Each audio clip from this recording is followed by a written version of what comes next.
বিশ্বকাপে নিজের প্রথম গোল সিজদায় লুটিয়ে পড়লেন লামিনে ইয়ামাল। ম্যাচের মাত্র 10 মিনিটেই লামিনে ইয়ামালের জাদু, তাতে বোঝাই যাচ্ছে পরের বিশ্বকাপে হয়তোবা লিওনেল মেসিরা থাকবে না। তাই স্পেনের প্রথম 10 মিনিট দেখার পর আপনার সিদ্ধান্ত নেওয়া উচিত বা বুঝতে পারা উচিত পরের বিশ্বকাপগুলোতে বা পরের 10 বছরে আপনি কার খেলা মেসির মতো উপভোগ করবেন।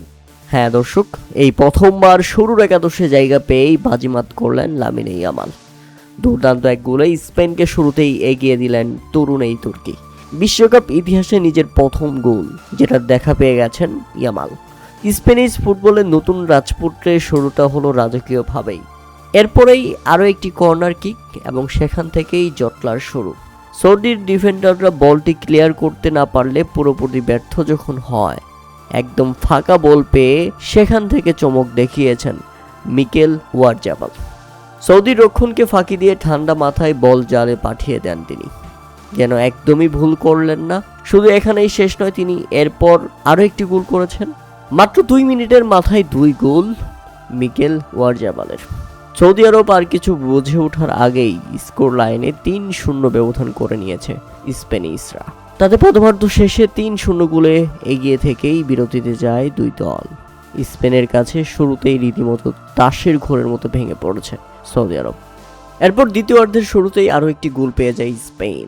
তবে এবার অবশ্য নিজেদের জালে নিজেরাই গোল দিয়েছে সৌদি আরব। হ্যাঁ, স্পেনের ডিফেন্ডার মার্ক কুকুবেলার করা দুর্দান্ত শট সৌদির সেন্টার ব্যাক হাসান আলতাম ব্যক্তির পায়ে লেগে বলটি সরাসরি চলে যায় তাদের গোল পোস্টে এবং সেখান থেকে গোল। 4-0 গোলে এগিয়ে যায় স্পেন। রীতিমতো আত্মঘাতী গোলে কেঁদে ফেলেন সৌদির সাইড বেঞ্চে থাকা ফুটবলাররা। এটা ছিল সত্যি দুঃখজনক। এমনিতেই প্রথমার্ধে 3 গোল হজম করেছে সৌদি, দ্বিতীয়ার্ধে যখন নিজেরাই নিজেদের জালে গোল দিয়েছে সেটা তো আরও দুঃখজনক বটে। তাতে সৌদিকে শেষ পর্যন্ত দারুণভাবে হারিয়ে স্পেন প্রমাণ করলো যে এটা আর্জেন্টিনা নয়, সৌদি আরব।